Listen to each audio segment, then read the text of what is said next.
नमस्कार दोस्तों। उत्तराखंड वैसे तो चमत्कारों से भरा पड़ा है, परंतु आज आपको मैं एक ऐसे चमत्कारी मंदिर या कहें कि संतों की तपोभूमि के बारे में आपको जानकारी दे रहा हूँ।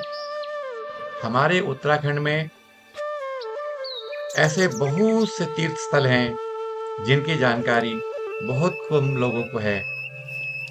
जैसे नीम करोली बाबा का चमत्कार और उनके मंदिर से तो आप सभी अवगत हो ही गए हैं। आज एक ऐसे ही मंदिर के बारे में मैं आपको बताने जा रहा हूँ जो बिल्कुल घनघोर जंगलों के बीच में है, जहाँ आज भी बाघ, चीते, अन्य बहुत से जंगली जानवर दिन में विचरण करते हैं। ये मंदिर उत्तराखंड के अल्मोड़े जिले में पड़ता है। यहाँ पर अल्मोड़े से, रानीखेत से आप गाड़ी के द्वारा पहुंच सकते हैं। अल्मोड़े से आप मनान, मनान से आप एक मचखाली को रास्ता जाता है, उसमें एक जगह है पैखाम। पैखाम से ये 7 किलोमीटर पड़ता है। मंदिर बहुत ही घने जंगलों के बीच में है। यहाँ पर सोमेश्वर से भी और रानीखेत से भी पहुंचा जा सकता है। यह मंदिर आज से 100 वर्ष पहले तक लोगों को पता नहीं था और ना ही इसका निर्माण हुआ था, क्योंकि इस घनघोर जंगल में पता नहीं कहां से 100 वर्ष पूर्व एक 9 साल का बालक इस घनघोर जंगल में तपस्या करते हुए मिला, जिनकी पहली मुलाकात मनान निवासी श्री गुसाई सिंह भंडारी जी से हुई, जो इस बालक से काफी प्रभावित हुए। उन्होंने वहां पर देखा कि इस घनघोर जंगल में, जहां पर लोगों का समूह में भी पहुंचना अनु असंभव है, वे एक 9 साल के एक नागा बाबा को देखते हैं, जो कि एक बांस के वृक्ष के खोखले में तपस्या में लीन थे। वो उस बालक के पास गए, उन्हें प्रणाम किया और उनसे यहाँ पर इस घनघोर जंगल में तपस्या करने का कारण पूछा। उस बालक ने बताया कि इस जगह पर, इस भूमि पर शिव प्रतिमा है, और जबकि उस समय भारत देश में अंग्रेजों का साम्राज्य था। ये तकरीबन 1935 या 36 के आसपास की बात है। उस समय अंग्रेज डीएफओ होता था। जब उसने इस बालक, चमत्कारी बालक को यहाँ पे तपस्या करते हुए देखा, तो उसने मंदिर के लिए थोड़ी सी जमीन को डोनेट किया और आज यहाँ पे बहुत सुंदर मंदिर बना हुआ है। ये 9 साल के बालक, जो बाद में चलकर महंत नागा बाबा श्री महादेव गिरी के नाम से प्रसिद्ध हुए, उनका मैं आपको संक्षिप्त परिचय बतलाता हूँ। श्री महादेव गिरी महाराज पंडारी गलेश्वर में तप क्या करते थे। देव कृपावश स्वर्गीय श्री गुसाई सिंह भंडारी जी को उनके दर्शन हुए तथा उन्होंने महाराज से सोमेश्वर आने का अनुरोध किया।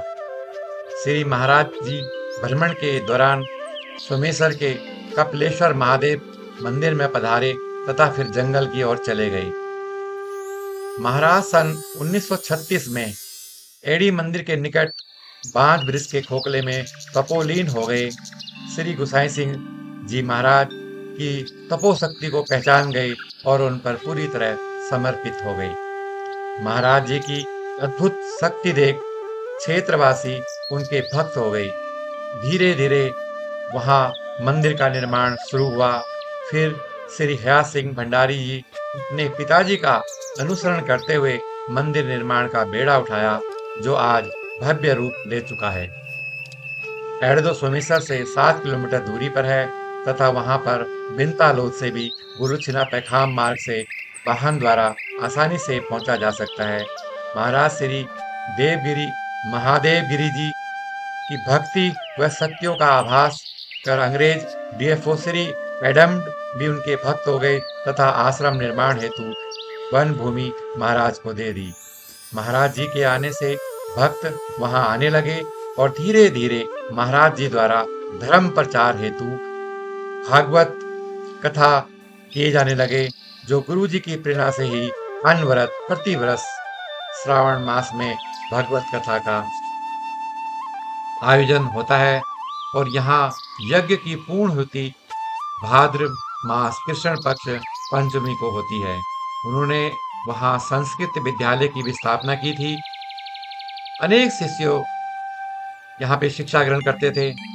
श्री महादेव गिरी जी महाराज भ्रमण के दौरान हल्द्वानी पहुंचे तो मटर गली के निकट उनकी मुलाकात एक संत से हुई।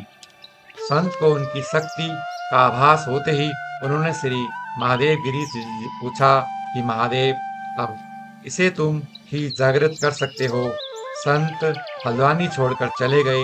उसके बाद महाराज द्वारा वहां संन्यास आश्रम व मंदिर का निर्माण करा दिया गया, जो काल भैरव आश्रम से जाना जाता है। महाराज जी के शिष्यों में श्री श्री 108 देवनारायण गिरी, मस्तगिरी, नानतीन बाबा आदि प्रमुख रहे हैं। महाराज जी ने सन 1967 में भाद्रपद कृष्ण पक्ष पंचमी को एड़दो में ही ब्रह्मलीन हो गए। एड़दो एक सिद्ध पीठ व तपोभूमि। महाराज जी के ब्रह्मलीन होने के पश्चात एड़दो आश्रम श्री श्री 108 देवनारायण गिरी महाराज द्वारा संचालित किया जा रहा था। जन्म से प्रज्ञाक्षु श्री श्री 108 देवनारायण गिरी महाराज द्वारा उसी तपोभूमि को तीर्थ धाम से विख्यात कर दिया गया। हल्द्वानी काल भैरव आश्रम साध्वी बसंती यति द्वारा संभाला गया था। वर्तमान में श्री 108 महंत हरिगिरी जी द्वारा चलाया जा रहा है। इनके प्रयासों से आज काल भैरव आश्रम का जीर्णोद्धार हो रहा है। श्री श्री 108 महादेव गिरी महाराज द्वारा कपिलेश्वर, चक्रवर्तेश्वर, पिपलेश्वर महादेव तथा माता गर्जा देवी मंदिर को भी जागृत किया गया। शिव स्वरूप श्री श्री 108 महादेव गिरी महाराज पर माँ अन्नपूर्णा, माँ सरस्वती तथा अन्य कई सिद्धियां थी। वे स्वयं ही पहचान जाते थे कि आने वाला भक्त किस भावना से आ रहा है। जो भी जीव श्रद्धा भाव से उनसे मिलता, उनकी सभी मनोकामना को पूर्ण हो जाती थी। जो भक्त आज भी श्रद्धा भाव व पूर्ण संपूर्ण भाव से उन्हें स्मरण करता है, उसे पूर्ण आत्म शांति प्राप्त होती है। उनकी शक्तियां आज भी उस स्थान पर विद्यमान है। इसी प्रकार श्री देवनारायण गिरी जी महाराज पर ईश्वरी कृपा ऐसी बरसी कि महाराज एक बार जिसकी आवाज सुन लेते थे उसे कभी नहीं भूलते थे। उन्होंने कभी भी दर्शन होने पर उन्हें पहचान लेते थे और उनके गुरु महादेव गिरी महाराज द्वारा उन्हें चक्रवर्तेश्वर मंदिर में साधना का अभ्यास कराया गया, जहां उन्होंने संस्कृत तथा संगीत का ज्ञान अर्जन किया। कुछ ही समय में महाराज संस्कृत तथा संगीत में पारंगत हो गए। अपने गुरु के सानिध्य में रहकर उन्होंने गुरु की सेवा में अपने को पूर्ण समर्पित कर दिया। महाराज को अधिकांश मंत्र, आराधना व पूजा के सभी मंत्र कंठस्थ थे। वह दिव्य चक्षु से सब कुछ देख लिया करते थे। कई बार अकेले बंबई तक की यात्रा कर वो वापस लौटे थे। उसके बाद सुंदरगिरी महाराज जी इस मंदिर में आए। उनके बाद श्री त्रिवेणी महाराज जी इस पद की गरिमा को शोभामान बढ़ाया और वर्तमान में उनके शिष्य श्री श्री 108 महंत श्री विशंबर गिरी जी महाराज इस मठ की शोभा को बढ़ा रहे हैं। साथ ही इस वन में बहुत से जड़ी बूटियां प्रचुर मात्रा में है। यहाँ पर बांज, बुरांस, चीड़, किलमुड़ी, इजालू व बेशकीमती जड़ी बूटियों का भंडार है, जिन्हें इस समय तो हम पहचानने में असमर्थ हैं। फिर भी यहाँ के लोग जो इन जड़ी बूटियों को पहचानते हैं, वो आज भी लोगों का मार्गदर्शन करते हैं। इसी प्रकार इस रास्ते विगम रास्तों में भगत अपने इष्ट देवता को याद करते हुए मंदिरों में यहाँ 24 घंटे शुद्ध हवा वातावरण में मौजूद रहती है। सुंदर हवा, सुंदर पानी आपको 24 घंटे इस जंगल में भरपूर मात्रा में मिलेगा। यहाँ पर पहुँचने के लिए आपको प्रातःकाल से ही 5 बजे के बाद शाम के 7 बजे तक पहुँच सकते हैं। और इस मंदिर में आज प्रतिवर्ष राम कथा, भागवत कथा, विष्णु पुराण कथा, इस प्रकार की कथाएं का आयोजन चलता रहता है। तो दोस्तों, आज मैंने आपको इस मंदिर के बारे में और इन संतों के बारे में अवगत कराया। नेक्स्ट पार्ट जो आपको सामने प्रस्तुत होगा, उसमें बहुत ही रोचक व ज्ञानवर्धक जानकारी आपके लिए हम प्रस्तुत करेंगे। धन्यवाद।